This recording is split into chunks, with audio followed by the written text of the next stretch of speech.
आज आपण बघणार आहोत हिरवं वाटण कसं करायचं आणि त्या वाटणापासून एक रेसिपीसुद्धा मी तुम्हाला करून दाखवणार आहे। पण आधी सगळ्यात आधी आपण बघूयात की हिरवं वाटण करायचं आहे तर त्यासाठी आपल्याला साहित्य काय काय लागणार आहे। तर बघा तुम्ही 2 कांदे मी बारीक चिरून घेतलेले आहेत। असे बारीक चिरून घ्यायचे 2 कांदे चौकोनी चौकोनी। त्याच्यानंतर हा पाव वाटी सुकं खोबरं आहे, किसून घेतलेलं पाव वाटी सुकं खोबरं। त्याच्यानंतर पाव वाटीच कोथिंबीर आहे। कोथिंबीर तुम्ही ह्याच्यापेक्षा जास्त पण घेऊ शकता। 10 मिरच्या घेतलेल्या आहेत आणि हे पण साधारण 10 ते 15 पाकळ्या आहेत लसणाच्या। तर आता आपण हे सगळं वाटून घेणार आहोत एकत्र आणि मग बघूयात की आपलं वाटण कसं झालंय आणि त्याच्यापासून आपण कोणती रेसिपी बनवणार आहे। आता आपण या मिक्सरच्या भांड्यामध्ये हे सगळं वाटण घालून घेऊयात। आधी आपण टाकूयात खोबरं। खोबरं याच्यासाठी खाली टाकायचं की ते झाकणाला नाही तर मग मिक्सरमध्ये वाटताना चिकटून बसतं सगळं, म्हणून आधी खोबरं टाकायचं, कोथिंबीर टाकायची, लसूण टाकायचा आणि मिरच्या टाकायच्या आणि मग सगळ्यात वरती कांदा टाकायचा।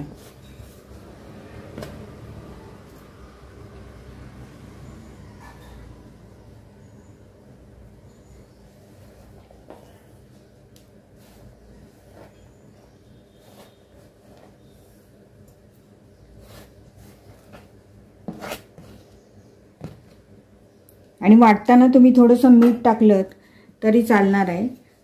गरम मसाला, खडा मसाला जर तुम्हाला आवडत असेल तर 2-3 लवंगा, 4-5 मिरी, 1 दालचिनीचा तुकडा, जिरं असं सुद्धा वाटताना तुम्ही याच्यामध्ये टाकलं तरी चालणार आहे। पण नुसता असा केला तर याची सुद्धा भाजी छान होते। छान असं वाटण तयार झालेलं आहे, एकदम मऊ आहे,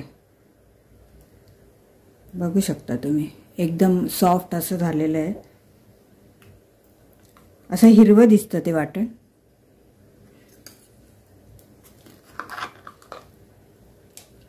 असं हिरवं दिसतं छानपैकी। अशा हिरव्या वाटणाची आता आपण एक रेसिपी करून बघणार आहोत। तर हे हिरवं वाटण आपण आता आधी परतून घेऊयात। आपण कढई ठेवली आहे गॅसवरती। गॅस आता मोठा आहे। आता आपण याच्यामध्ये तेल टाकणार आहोत।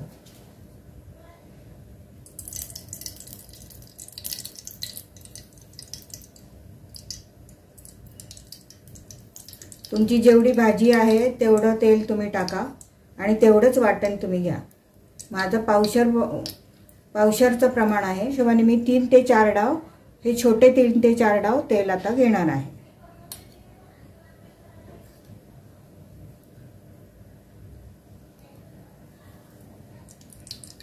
बघा 4 डाव तेल मी टाकलेलं आहे। तेल आपलं तापले, आपण त्याच्यामध्ये घालूयात अर्धा चमचा मोहरी,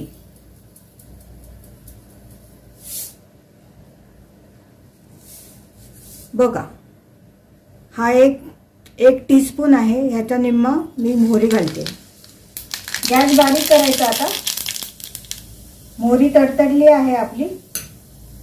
आपण आता गॅस बारीक केला आहे आणि पाव चमचा जिरं घालायचं, अगदी मोहरीच्या निम्म जिरं घालायचं। हे बघा अगदी थोडंसं जिरं घालायचं।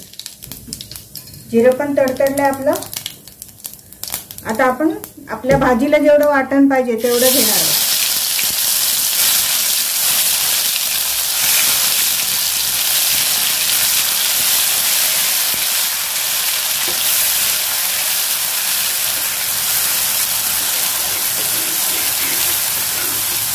जपून करायचं, कारण अंगावर, हातावर उडण्याची शक्यता असते। 2 डाव मी वाटण घेतलेलं आहे। पावशर भाजीला पुरेसं। रस्सा किती करणार तुम्ही त्याच्यावर आणि तुमच्याकडे किती लोकांसाठी तुम्ही बनवता त्याच्यावरती तुम्ही वाटण करा आणि त्याप्रमाणे ते वापरा। आता मी जे प्रमाण सांगितलंय त्याचा दुप्पट घेऊन किंवा निम्म घेऊन तुम्ही वाटण बनवू शकता। मी 2 कांद्याच्या हिशोबाने सांगितलं, तुम्ही 1 कांद्याच्या हिशोबाने पण करू शकता।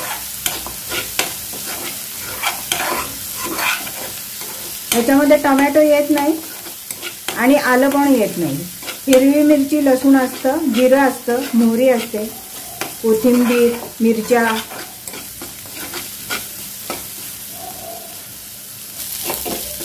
बघा आपलं वाटण चांगलं परतलंय. आता आपण याच्यामध्ये टाकूयात हळद.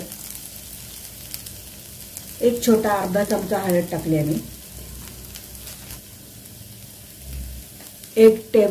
एक छोटा टीस्पून धने पावडर.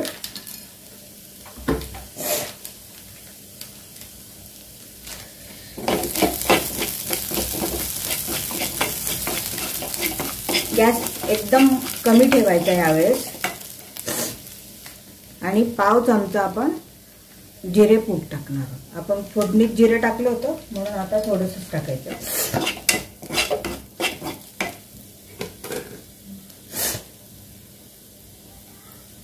आणि एक छोटा चमचा कांदा लसूण मसाला. तुमच्याकडे जो कोणता ठेवणीचा मसाला आहे तो घातलात तरी चालेल.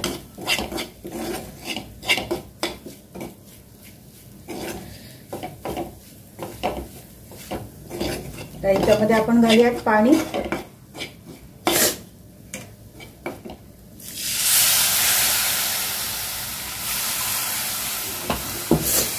जितका तुम्हाला रस्सा हवाय, जितका तुम्हाला रस्सा घट्ट करायचा त्या हिशोबाने तुम्ही याच्यामध्ये पाणी घालू शकता.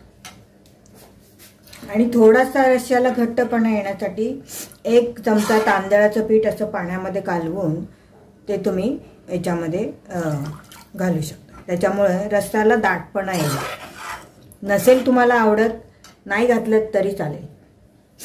किंवा मसाला परतताना त्याच्यामध्ये डाळवाचं पीठ असतं, डाळवं म्हणतात त्याला, फुटाण्याची डाळ असंही म्हणतात, त्याचं पीठ पण मिळतं.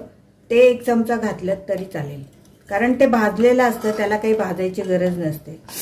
बेसन मात्र घातलं ते एक चमचा छोटा, तर मात्र ते चांगलं खरपूस भाजलं पाहिजे. मसाल्याबरोबर परतून येतं ते, त्यामुळे मसाला परतताना घातलं तरी चालेल. बघा आता ह्या वाटणामध्ये तुम्ही कुठलीही भाजी करू शकता. मसूर करू शकता, छोले करू शकता, हरभरे करू शकता, बटाट्याची रस्सा भाजी करू शकता, मटकी करू शकता, मूग करू शकता.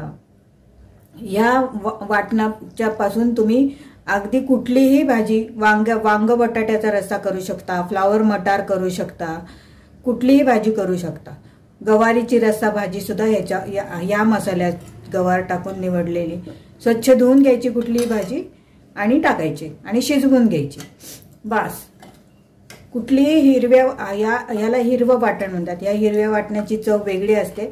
आणि आपण जे कांदा, खोबरं, टोमॅटो, लसूण, आलं लसूण आणि लाल मिरची पावडर, धने जिरे पूड, गरम मसाला वगैरे टाकून ते जे लालसर वाटण करते ते दाखवते मी तुम्हाला.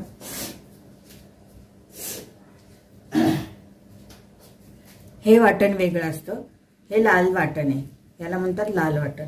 आणि हे आता आपण केलं ते हिरवं वाटण. हे हिरव्या वाटणाचे रस्सा असा दिसतो आणि लाल वाटणाचे रस्सा रेड कलर येतो.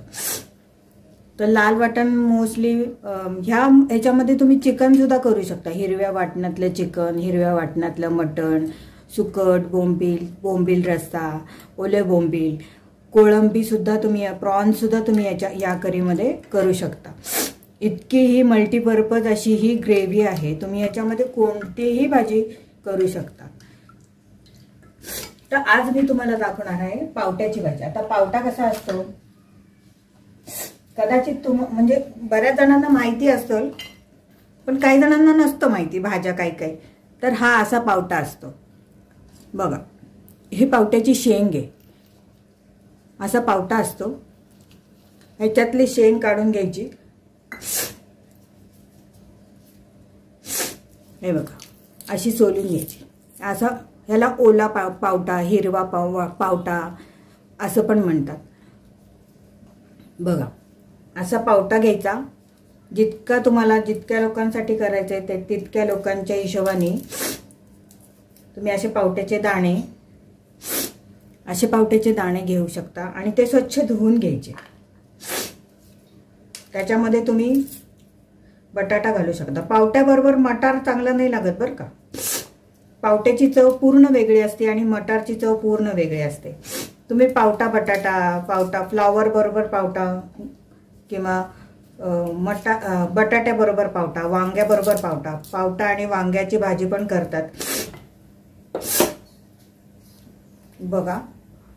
8 पाव पावटे आणि 1 बटाटा। आमच्या घरात जास्त लोक नसल्यामुळे मी कमी भाजीचं प्रमाण दाखवते नेहमी, कारण मग ती भाजी आम्ही खातो, वाया जात नाही त्याच्यामुळे। जास्त केली तर ती वाया जाईल म्हणून मी थोड्या प्रमाणात दाखवते। तुमच्या घरात 2 किंवा 3 माणसं असतील तर त्याच्या हिशोबाने तुम्ही भाजीचं प्रमाण ठेवा। म्हणजे पावटा जर तुम्ही पावशर घेतला शेंगा तर त्याच्यातून 8 पाव बी निघतं साधारण, कारण शेंगांचं वजन भरतं सालीचं, पावट्याचं वजन बियांचं वजन त्याच्यापेक्षा कमी असतं। तुम्ही जर सोललेला पावटा घेतला, बाजारात मिळतो सोललेला पावटा सुद्धा, तर तो पावटा तुम्ही पावशर घेतला तर पावशरला पावशर बसतो। पण शेंगा काही पावशर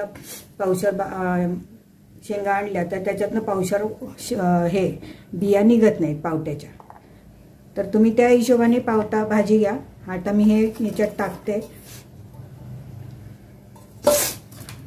आणि चांगलं एक 15 मिनिटं ते 20 मिनिटं लागतात ही भाजी शिजायला।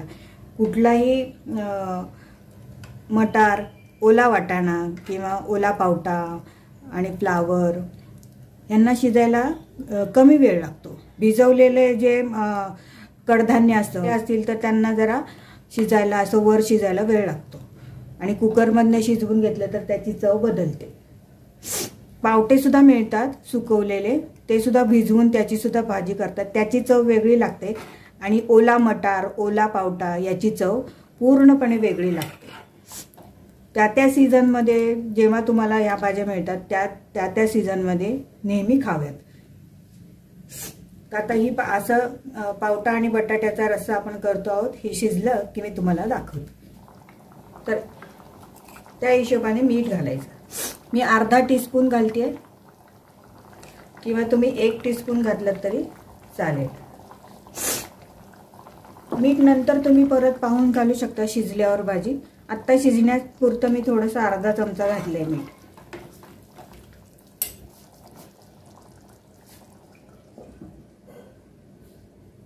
झालं की मी तुम्हाला भाजी तयार झाली की मी तुम्हाला दाखवते। साधारण अर्धा तास झालेला आहे बघा।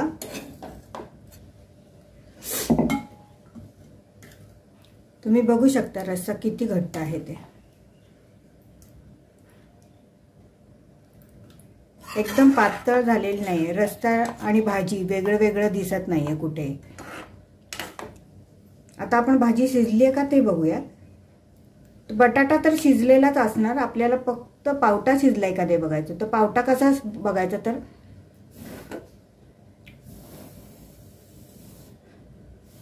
गरम आहे असं बोटात धरून असं दाबला जायला पाहिजे पावटा। बघू शकता तुम्ही, असं दाबला गेला की समजायचं की बघा पावटा एकदम छान शिजलाय। भाजी आपली झालेली आहे। आता आपण ही सर्व करूया। सर्व करण्याआधी भाजी वाढायला घ्यायच्या आधी यावेळेस तुम्ही परत एकदा मीठ आणि तिखट चेक करू शकता। जर तुम्हाला कमी वाटलं तर तुम्ही दोन्हीही घालू शकता। बघा मस्त आपली भाजी तयार झालेली आहे। पावट्याची भाजी, हिरव्या वाटणातली पावट्याची भाजी बघू शकता तुम्ही, खूप छान झालेली आहे भाजी। आपण आता बघितली, पावटे पण व्यवस्थित शिजलेले आहेत। असे छान ताट वाढून द्या, भाकरी बरोबर, पोळी बरोबर, चपाती बरोबर, वरण भात, असं सॅलेड, चटण्या, कोशिंबीर जे पण तुम्हाला हवं त्याच्या बरोबरीने चटण्या, कोशिंबीर, सॅलेड किंवा भाकरी किंवा पोळी, चपाती कशाबरोबरही तुम्ही ही भाजी खाऊ शकता। कारण रस्सा आहे, ग्रेव्ही असल्यामुळे भाकरीबरोबर सुद्धा तोठरा बसणार नाही, कोरडं वाटणार नाही तुम्हाला। छान अशी भाजी आपली तयार झालेली आहे। तर नक्की करून बघा। आवडली तर लाईक करा आणि शेअर करा तुमच्या मित्रमैत्रिणींमध्ये। तुमच्या घरच्यांना कशी वाटली ते कळवा।